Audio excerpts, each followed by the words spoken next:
गुरु प्यारी साध संगत जी, सभी को प्यार भरी राधा स्वामी जी। साध संगत जी, आपका हमारे YouTube चैनल गुरु सागर में स्वागत है। कमेंट में राधा स्वामी जरूर लिखिए जी। संगत जी, बाबा जी अक्सर अपने सत्संगों में फरमाते हैं कि जब मौत सामने खड़ी होती है तो आत्मा थरथरा उठती है, क्योंकि हमने जीते जी मौत को देखा ही नहीं होता।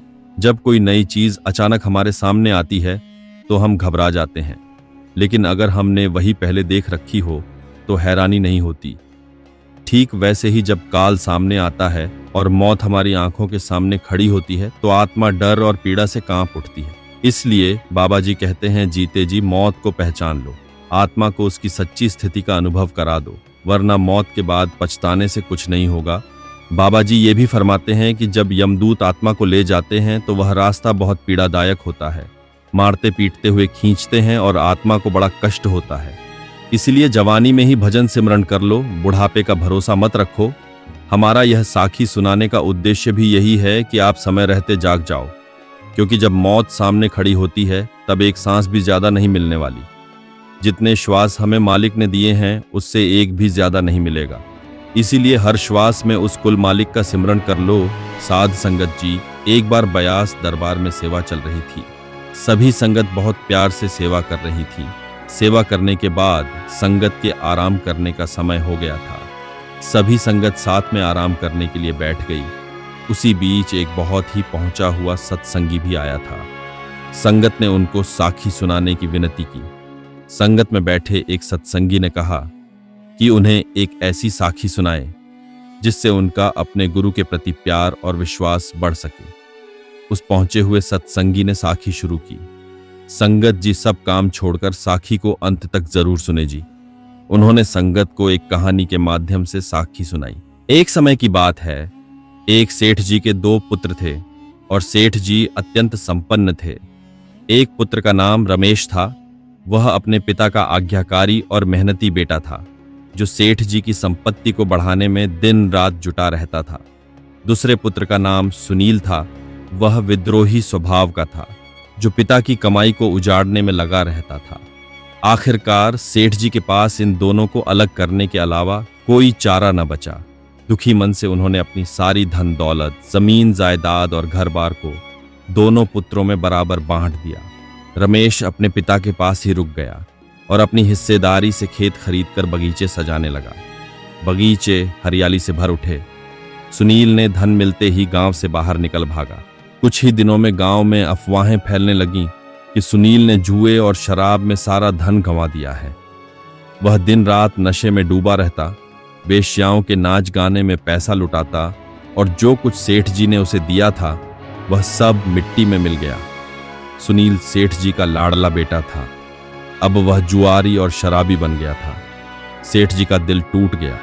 फिर भी उन्होंने अपने खोए हुए बेटे को वापस बुलाने का संदेश भेजा, लेकिन सुनील को विश्वास न हुआ। उसने सोचा, क्या मेरा बाप मुझे फिर से गले लगाएगा, जिसने मुझे सब कुछ दिया और मैंने सब बर्बाद कर दिया। आखिरकार भूख और दीनता ने उसे झुका दिया। भीख मांगते मांगते उसने सोचा, भीख मांगने से अच्छा है कि मैं पिता के घर लौट जाऊं और कहीं कोने में पड़ा रहूं। जब सेठ जी को पता चला कि सुनील वापस आ रहा है, उनके चेहरे पर खुशी की लहर दौड़ गई।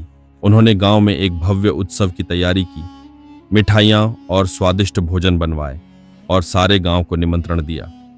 जब रमेश खेतों से थककर घर लौट रहा था, तब गांव वालों ने रमेश को बताया, यह अन्याय है। तू दिन रात मेहनत करता है, पिता की सेवा करता है, फिर भी तेरे लिए कभी ऐसा स्वागत नहीं हुआ।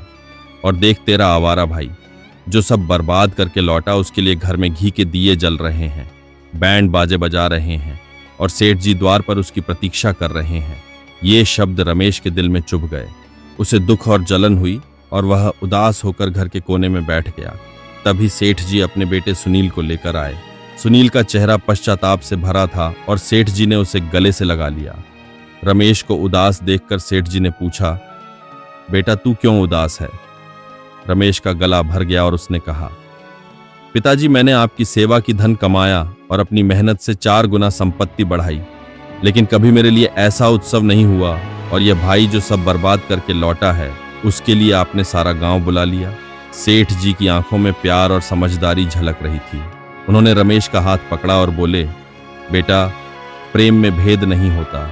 जो मेरे पास है उसके लिए मुझे चिंता नहीं, क्योंकि वह सुरक्षित है। लेकिन जो खो गया उसे वापस लाने का मेरा कर्तव्य है। तू मेरे साथ ठीक ठाक है, इसलिए तेरे लिए उत्सव की जरूरत नहीं पड़ी। लेकिन सुनील भटक गया था और उसे विश्वास दिलाना जरूरी था कि मेरा प्यार उसके लिए भी वही है।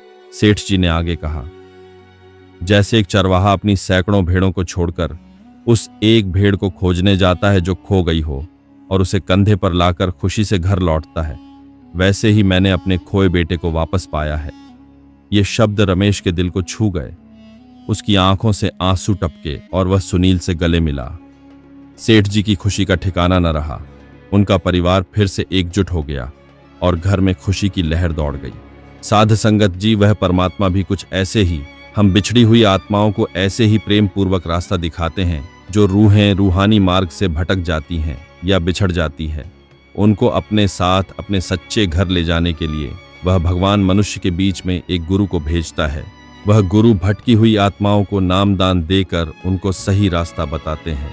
साध संगत जी, संतों की शरण में आने से जीव की किस्मत बदल जाती है। उम्मीद है कि आपको आज के इस वीडियो से बहुत कुछ सीखने को मिला होगा। अगर आपको यह वीडियो पसंद आई हो तो इस वीडियो को लाइक और अपने दोस्तों के साथ शेयर जरूर कीजिएगा और हमें ऐसे ही सपोर्ट करने के लिए चैनल को सब्सक्राइब और बेल आइकॉन को दबा दीजिएगा। चलिए मिलते हैं नेक्स्ट वीडियो में, तब तक के लिए अपना ख्याल रखिए। धन्यवाद दोस्तों।